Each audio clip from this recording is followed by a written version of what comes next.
para nós um pouquinho, quando você foi trabalhar na loja de festa, lá em Campinas, na esquina, né, morando no Senador Canedo, você tinha uma casa, você tinha comprado um lote. Conta um pouquinho dessa história. Você tinha comprado um lote e estava construindo essa casa. Eu lembro de você contar que você ia final de semana com o venerano, né, para lá, armava uma barraca, não sei como é que era, e começaram a construir uma casinha em cima desse lote para sair do aluguel. Sim, eu morava em Aparecida. Você morava de favor? Isso, eu morava no fundo da casa da minha irmã. Isso, num barracãozinho que a gente construiu. Como é que é o nome do setor lá, você sabe? Vilagem de Garavelo. Vilagem de Garavelo. Longe. Muito longe. Muito longe para ir pro Senador Canedo. Então a gente comprou, né? E assim... Seu esposo pedreiro? Isso, meu esposo pedreiro.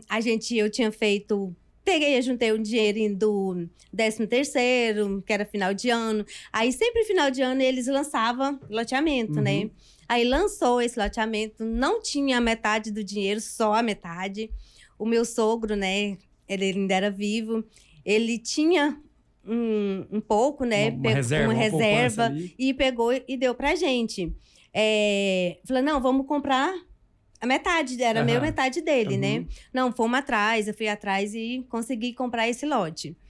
Amém, né? Deixamos o lote lá por muito tempo, porque não tinha condições nenhuma de começar, construir. né, Nem de começar, a gente não tinha condições nenhuma de construir, mas a gente sabia que a gente tinha um lote. Compraram o lote à prestação, né, A Esther? prestação. Você tinha metade do dinheiro da entrada, seu sogro deu a outra metade, e todos os meses vocês pagavam a prestação do lote. Isso, todo mês eu pagava a prestação do lote, trabalhando de doméstica.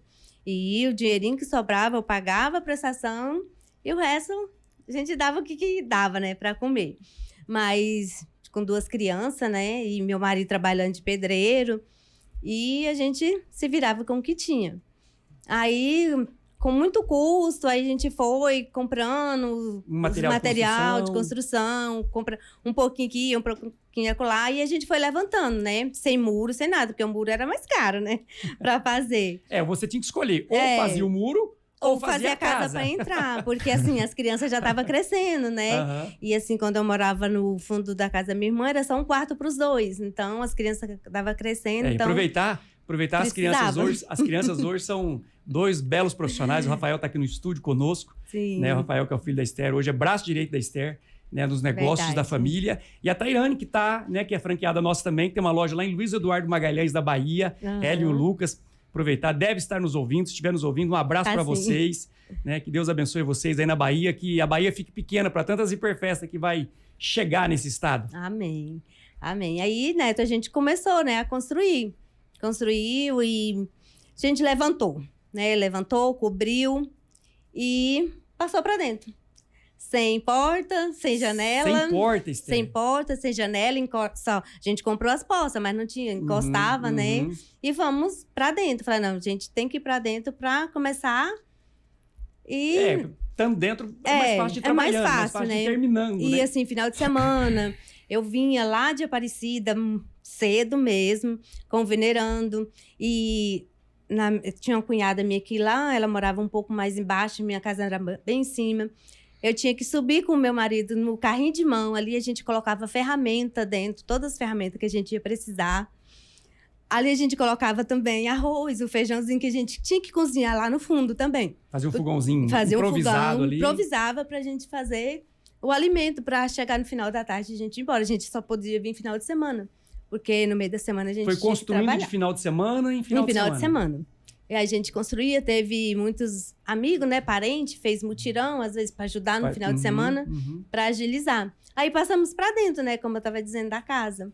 Aí com o tempo, né, foi... Quando você foi trabalhar na Hiperfesta, você já estava morando nessa casa já? Já estava morando, já. Eu já estava morando e já tinha conseguido colocar a janela, mas o piso não, né, o piso a gente... Eu lembro de uma vez, acho que foi quando você foi fazer um muro, de um adiantamento, um dinheiro que você pegou, alguma coisa nesse sentido. Você fez um muro depois lá? E depois a gente fez o muro.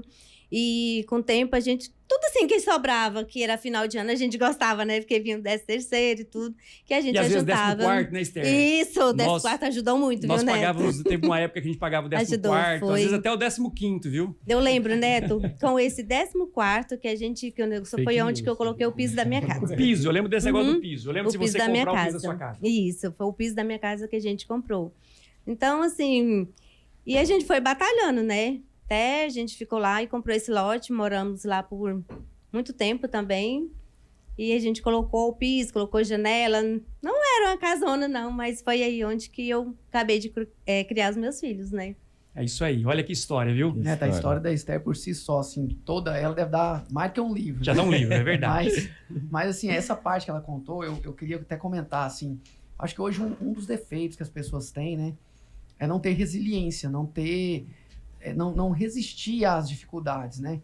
E se tem uma coisa que a Esther sempre fez, né, e a gente fica, né, encabulado, assim, de ter acompanhado, de ter estado ao seu lado nesse período, Esther, é ver a sua resiliência, porque assim, a dificuldade, ela vem para muitas pessoas. Né? A forma que a gente encara a dificuldade é que pode que vai determinar para o seu sucesso ou o seu fracasso. Né? E assim, a Esther sempre foi uma pessoa que encarou a dificuldade, né, Neto, com muita fé, né? Com muita ousadia, com muita fé, com muita disposição. Como ela tá falando, era muito difícil, né? Chega a ser emocionante mesmo lembrar, né?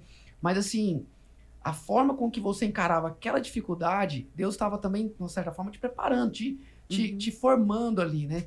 E eu acho que hoje, talvez, esse seja um grande defeito das pessoas, porque se as pessoas tivessem essa capacidade que a Esther teve lá atrás, essa resiliência, de ter essa resiliência, de resistir à dificuldade, certamente muitas histórias seriam contadas diferentes. Paulo, né? Quantos funcionários nós tivemos, né, que trilharam o mesmo caminho da Esther? Talvez, mas que não... talvez até melhor, né? Assim, às vezes até mais preparados do que a Esther. Isso. Mas não souberam esperar o momento. Eu tive funcionários, né, nós tivemos funcionários que, um pouco antes de serem promovidos, ou de serem convidados para ser um sócio, ou de ser convidado para ser um franqueado, ou de receber uma ajuda, eles tomaram a decisão de sair.